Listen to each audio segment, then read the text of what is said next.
স্বৈরাচারী শেখ হাসিনা যখন দেশ থেকে পালিয়ে যায় তখন তো বিএনপি মনে করেছিল আমরাই তো দেশের রাজা, আমরাই দেশে রাজ করব এবং আমরা আওয়ামী লীগের জায়গাগুলো আমরা পাকাপুক্ত করব। এবং সেই অনুযায়ী তারা বাংলাদেশের টেম্পু স্ট্যান্ড, তারপরেতে বাস স্ট্যান্ড, রেল স্টেশন যা কিছু আছে সব কিছু তারা দখল করেছে। এবং অনেক আওয়ামী নেতাকর্মী আছে তাদের কাছে টাকা খেয়ে তাদেরকে পালানোর জন্য ব্যবস্থাও করে দিয়েছে, কারণ তাদের উপর তার কোনো মাতবর নাই। 1990 সালে যখন নির্বাচন হতো তখন কিন্তু বাংলাদেশের রাজনীতিবিদেরা বাংলাদেশের সাধারণ জনগণকে অনেক বড় বড় বক্তব্য দিয়ে তাদেরকে অনেক আশ্বাস দিত, কিন্তু তারা একটাও বাস্তবায়ন করে নাই।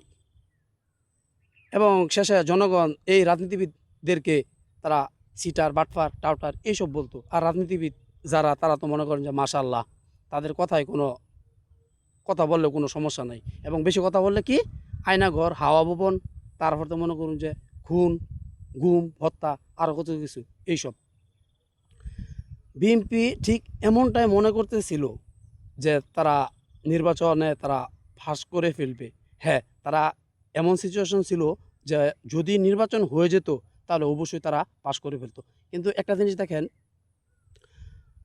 তারা চরমোনাইয়ের সাথে ঐক্য করার চেষ্টা করলো, হয় নাই। তারা জামাত ইসলাম তাদের কাছ থেকে দূরে চলে যাওয়ার কারণে তারা জামাত ইসলামকে রাজাকার ট্যাগ, সেই আওয়ামী লীগ যেভাবে ট্যাগ দিত সেইভাবে ট্যাগ দিতেছে।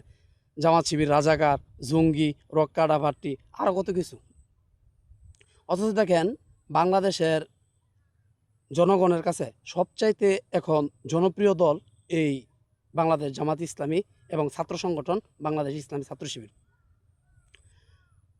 যখন আধাআরি বাংলাদেশের সব জায়গায় একটা একটা করে মাহফিল করতেছে তখন তাদের জ্বালা যন্ত্রণা আরও বেশি হওয়া শুরু হইল। কারণ আধাআরি যে সব জায়গায় ওয়াজ মাহফিল করছে সেই জায়গায় লাখ লাখ লোক উপস্থিত হয়েছে। এবং তারপরে সবচাইতে বেশি ইন্টারেস্টিং যে বিষয়টা সেটা হলো যে বাংলাদেশের ইসলামিক দল সবাই ঐক্য হতে রাজি হয়েছে। এই ঐক্য হওয়ার পর এখন বিএনপির কাছে কোনোটাই বালা না, জামাত বালা না, চরমোনাই বালা না, এনসিপি বালা না, আরও কত কিছু। অথচ এই বিএনপি তাদের গ্রুপের মধ্যেই তারা মারামারি, এই চান্দা নিয়ে মারামারি কইরা প্রায় 150 জনের মতো খুন করছে। তারপর তারা এনসিপির ছেলেদেরকে মারলো, তারপর জামাত শিবিরদেরকে মারলো। এই সর্বশেষ চাঁদাবাজি তাদের মিটমাট হয় নাই, তাদেরই দলের সোহাগকে পাথর দিয়ে নির্মমভাবে থেতলিয়ে হত্যা করছে। তারপরে তো হলো চট্টগ্রাম চকবাজারে তারা চাঁদাবাজি করতেছে, সেই জায়গায় শিবির বাধা দেওয়ার কারণে তারা শিবিরদেরকেও তারা গুলি করছে এবং তাদেরকে মারছে।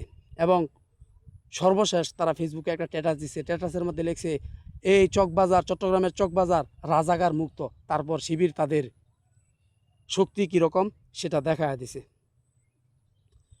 এখন আমার কাছে একটা প্রশ্ন আপনাদের কাছে, সেটা হলো যে বাংলাদেশের রাজনীতিবিদেরা তারা ক্যামেরার সামনে এত সুন্দর সুন্দর কথা বলে, ক্যামেরার আড়ালে গিয়ে তারা আবার সেই তাদের যেই কাজ, চাঁদাবাজি, দুর্নীতি এইসব তারা করে।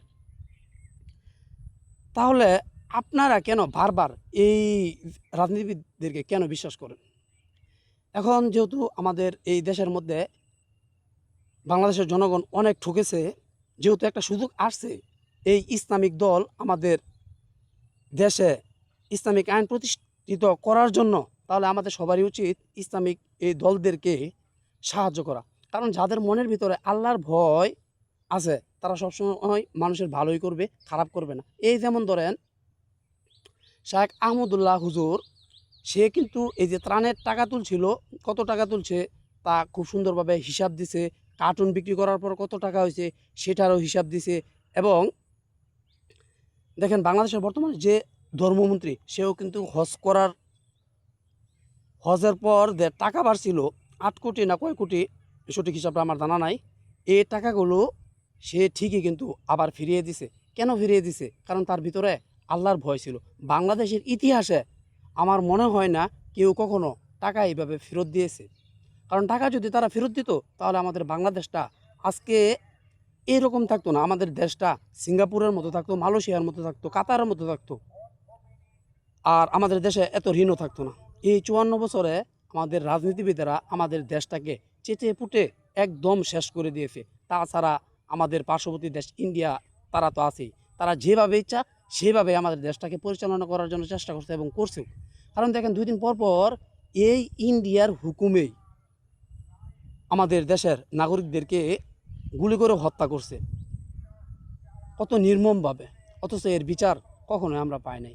আজকে যদি আমাদের দেশে এই প্রকৃত দেশপ্রেমিক যদি থাকে, যারা ইসলামপন্থী, তারা যদি আমাদের দেশ পরিচালনা করে, তাহলে দেশটা অবশ্যই সুন্দর হবে, সুশৃঙ্খল হবে এবং ক্রাইমও কমে যাবে।